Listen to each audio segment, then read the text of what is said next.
Hi, this is Daniel with Adorama Rentals. We're looking today at Sony's brand new F65 digital cinema camera, now available for rent at ARC. We opened ours yesterday, and the first thing we noticed was this unique form factor that Sony's given us. It's a little different from what you might be expecting a normal camera to look like. The camera body is actually just this part in here, which gives you the controls of the camera, and then uniquely on the back side you see this protrusion here, which is actually the ND filters and the mechanical shutter. The next thing we notice is Sony is using an Anton Bauer LEMO 8 connector for power, which supplies the camera with both 24 volt and 12 volt.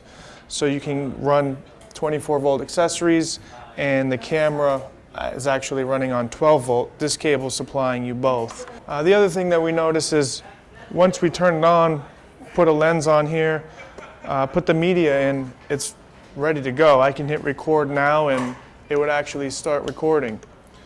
The media is actually a solid state drive made by Sony, proprietary. There's 3 different types of cards that they offer, which is really just getting into the recording speeds for the different codecs and frame rates that are available in the camera. They're also available as 256, 512 gigabytes, and also 1 terabyte. So let's talk a little bit about the image of the camera. The camera is actually utilizing an 8K sensor. It's really 4K of luminance channel, and then stacked with a 4K of chroma pixels as well. So it's giving you a full 8K of resolution, but then the camera's processing it to the recorder as a 4K image. So it's 4K of luminance stacked on 4K of chroma, giving you 8K of information, but Sony is basically down-resing the entire thing to 4K, giving you the sharpest 4K that's really available. Also, it is a 35mm sensor, Cmos imager, but it has a mechanical shutter inside. So as the mechanical shutter is rotating and when the shutter is closed, that's when the camera is pulling the information off of the sensor.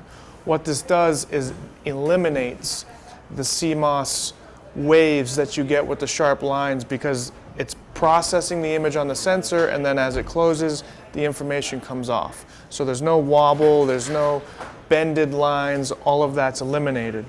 Now, on top of having a mechanical shutter, it also has the standard Cmos electronic shutter features. That's as easy as pushing this button here.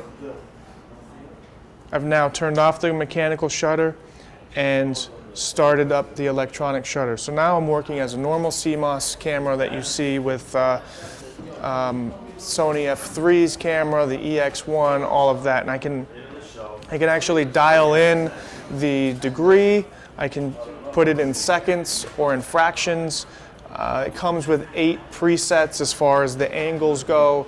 And that's both for the mechanical or the electronic shutter.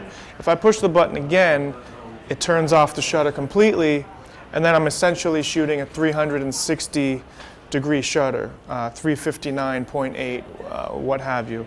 But that gives you that extra stop of light with no shutter being on there. The default, the way I would shoot it, mechanical shutter at 180 degrees, at 24p. That's really giving you that film look that we've been missing for the last decade or so.